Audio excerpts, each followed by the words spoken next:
What's up, family? Gerald the Bossman here. You're tuned into the Bossman Show on AM 1010, AM 1430, 1055 The King.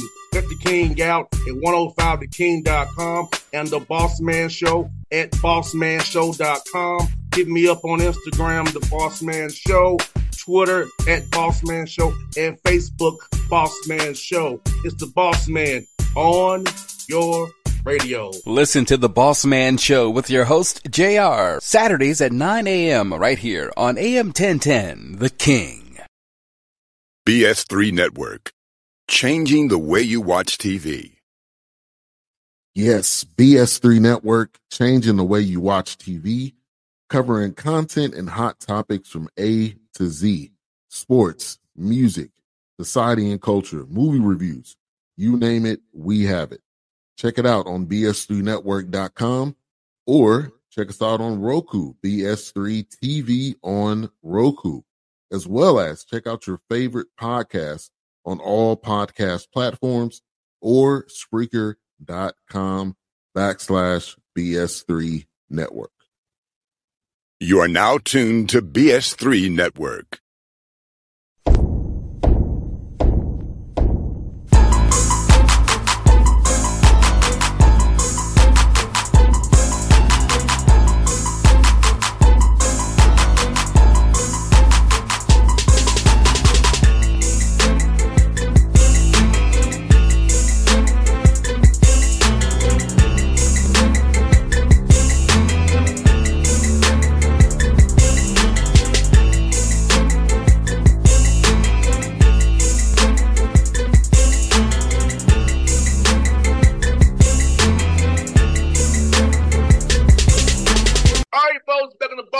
Show you seeing from Atlanta Hawks, now Coach Sacramento State. It's Mike Bibby on the Bossman Show. Mike, what's up, man? Good to see you again. Good to see you too, man. Thanks for having me on. No doubt, man. Let me ask you, man. I gotta ask, where'd you get this bud to coach, man? That want to do this thing, man. I know you was a heck of a player, man. So when should I gotta get the bud to coach? It happened a long time ago. You know, my son was 9 years old, and I had my little AAU team. So I'm the one that started all the team Bibby and the team. Whatever they got going. You know, our first AAU team 18 years ago, my AAU team is called Team Bibby. And it was just, you know, trying to get these guys to go play the right way, coach them, make sure they're getting the right teaching and stuff. And, you know, I mean, I just thought it was just, you know, just helping them doing that. But then once my son got to high school, you know, his first year, freshman, I retired that year I already played with the Knicks. That was my last year. And, you know, I watched what was going on in that program at my old high school. And, you know, I didn't like it. And, you know, I was real close to the athletic director, and I just told him, like, hey, I'm taking my son out of there after this year. I don't like what's going on, just the practices and the way things are being set up. I don't like it. I'm taking somewhere else. And he was like, well, what would you want to coach here? And I was like, you know what? Yeah, I'll try high school coaching. Let me try high school coaching. You know, I fell in love with it. You know, I just always liked teaching. My thing is I like to teach kids. And, you know, when I got to the high school, you know, we had a long run in Phoenix. And it was just good to give back to the kids that, you know, try to get them to go to Division I school or go play basketball somewhere else after they left me. No doubt. And Mike Meskis, man, you play with some great coaches. So how much do you borrow from each guy that you played for to kind of make it your style and to kind of coach the way you want to coach now? I mean, I took after everybody. You know, my favorites was Rick Alderman, Coach Olson, and Mike Woodson. You know, those were a lot of the guys that I took a lot of my stuff from. You know, Coach Olson, just giving the kids. You know, at college, I seen a lot. My son went through a lot when he was at college. You know, not with all of his coaches, but with some of them, and just tearing their confidence down and giving the kid not letting them go out there and play basketball how he knows how to play it. And, you know, Coach Olson, when I was at Arizona, you know, on that championship run we had, after the first two games, you can see I kind of jumped onto the scene even further when he said, you know, he put me in front of the team and said, hey, Mike, I need you to play how we recruited you to play. We need you to play like that. You know, when he gave me that confidence, it was a whole different ball game for me. You know, I felt like he had the trust in me, and I just went out there and played. So I took that from him. like the offensive sets and how to play and give these guys confidence. Let these guys go out there, play, work out them and just let us play to our strengths. And with Woodson, I got a lot of X and O's from Mike Woodson. So, I mean, I've taken a lot of stuff from a lot of the guys that I've had and just implemented it into my style.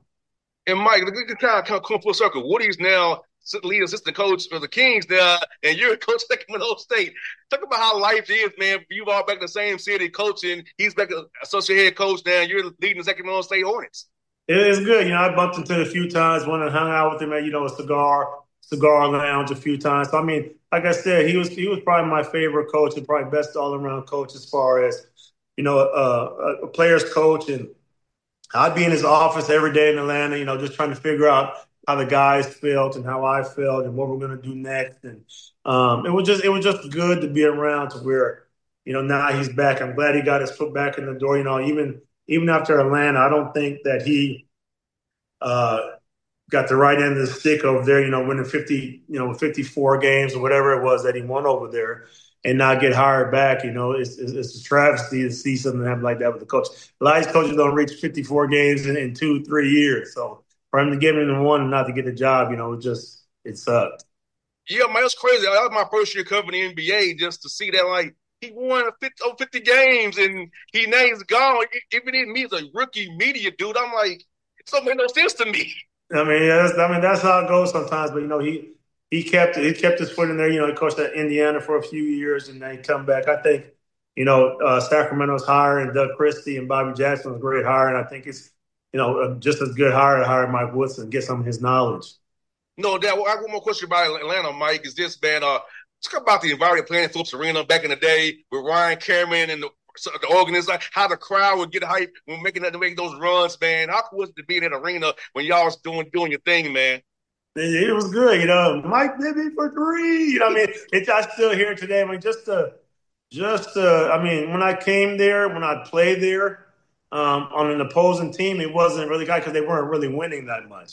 I think when we came in, when my first year there, half year through there, we took Boston to 7 games just to see how they exploded and how everybody came out and starting to respect the game of Atlanta basketball and just come out there and show their support. It continued the whole year I was there, and I loved playing there. No doubt, man. And Mike, for you, man, what your guys doing with your pedigree, man, this summer, has it been a lot of team stuff, or you doing more like letting them play to kind of figure out what you have because you have a whole new roster?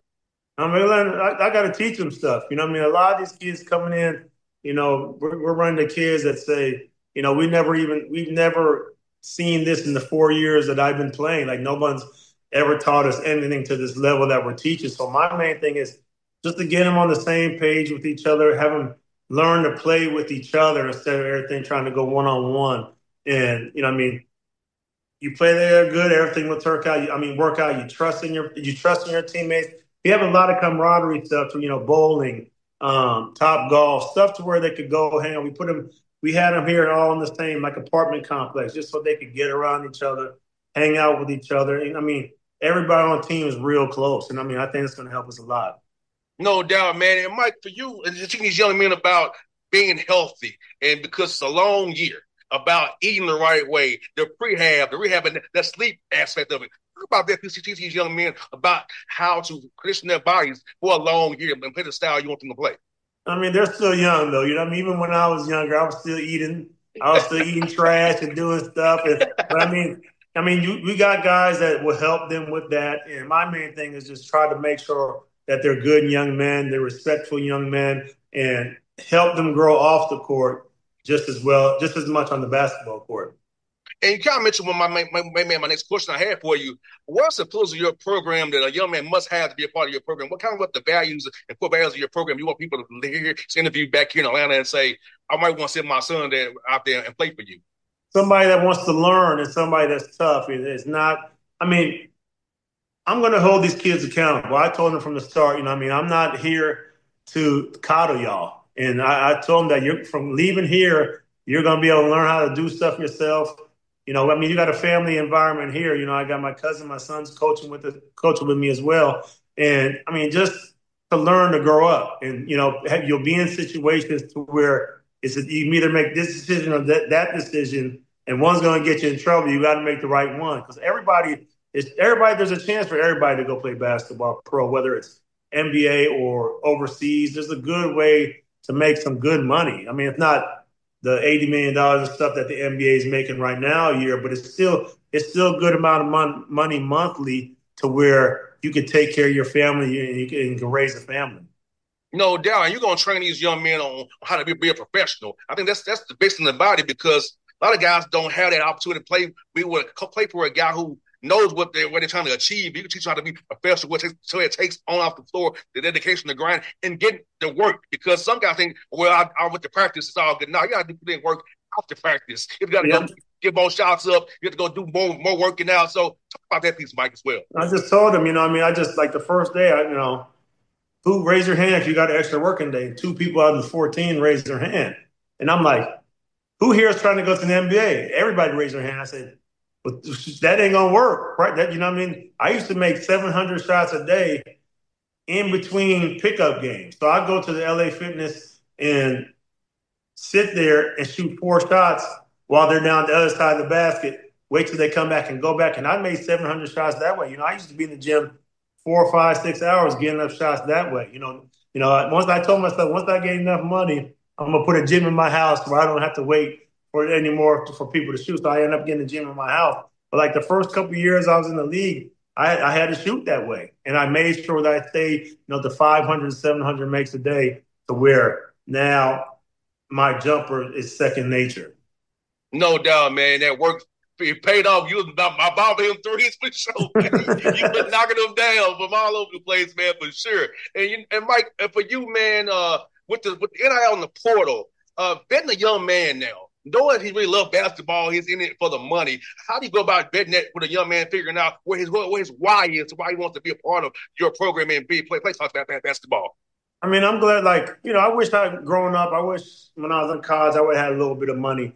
They're getting a lot now, and it's kind of taking away the hunger. And I think the way a kid comes in, and a kid could easily say, I don't have to listen to you. I make more money than you.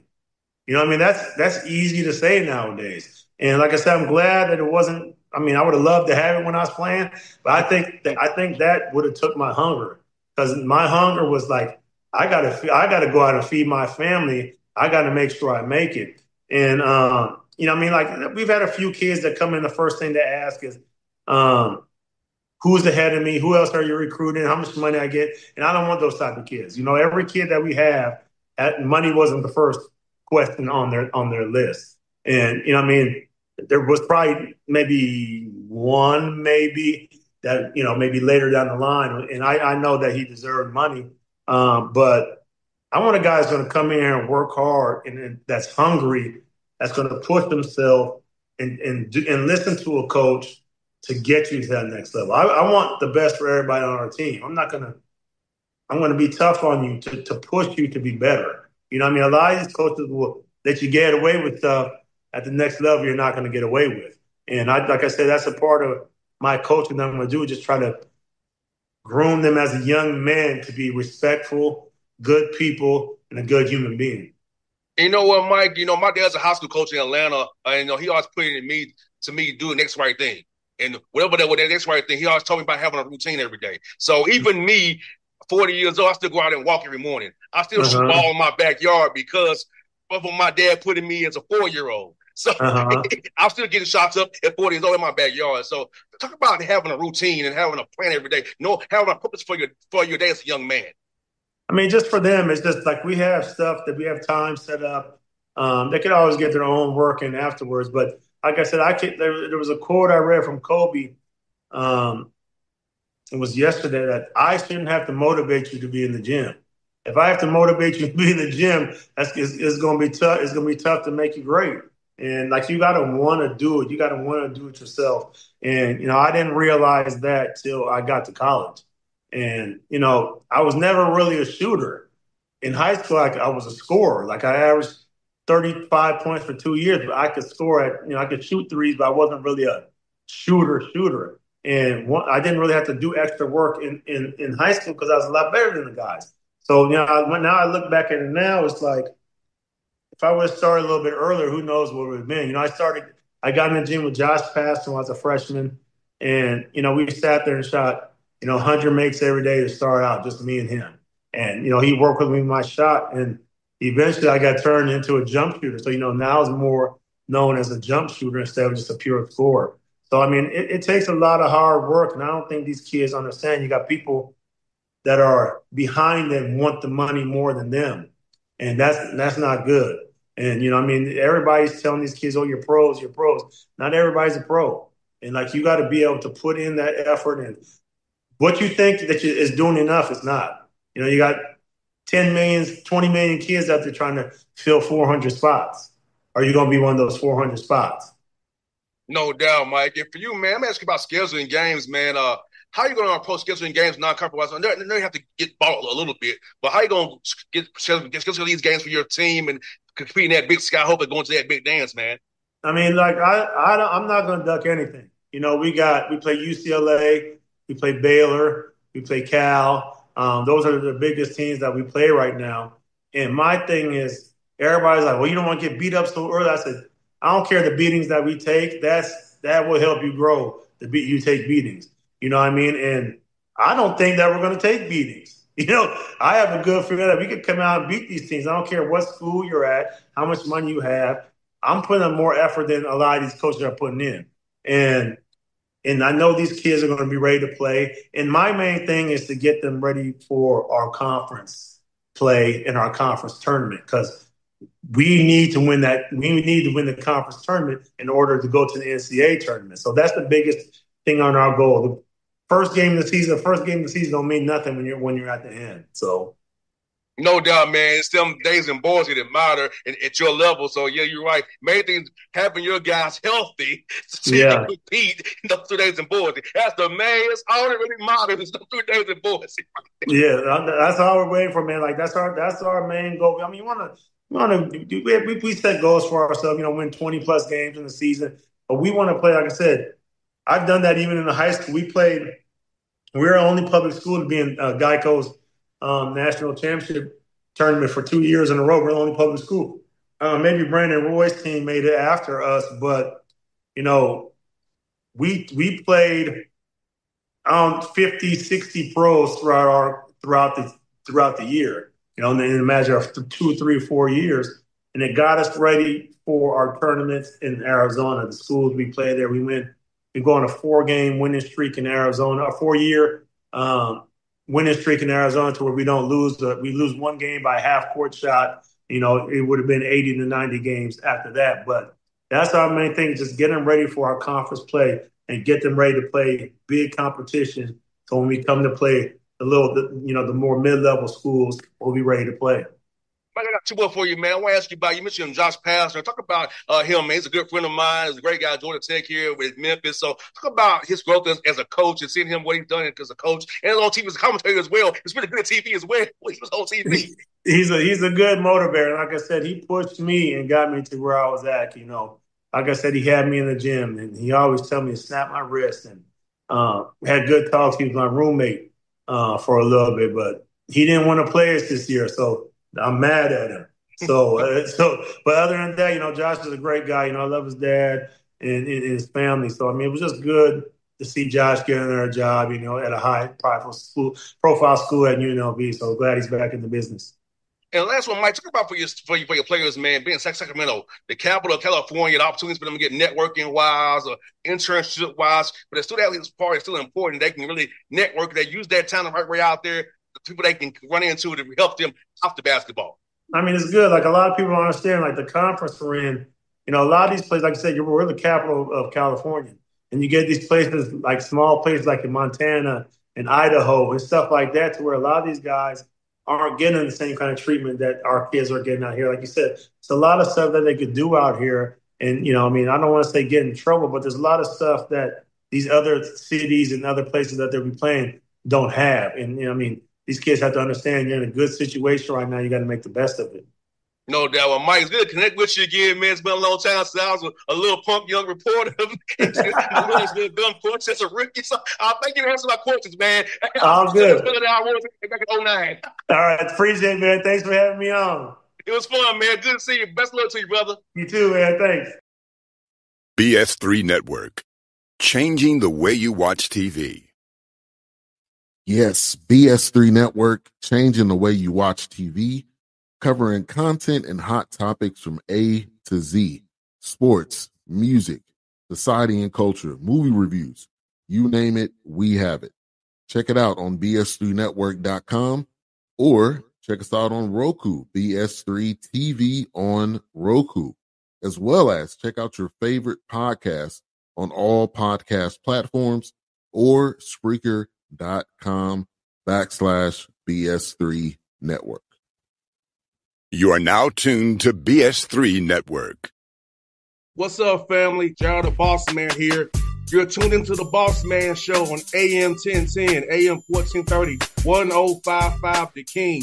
Let the King out at 105theking.com and the Bossman Show at bossmanshow.com. Hit me up on Instagram, The Bossman Show, Twitter at Bossman Show, and Facebook, Bossman Show. It's the Bossman on your radio. Listen to the Bossman Show with your host, JR, Saturdays at 9 a.m. right here on AM 1010, The King.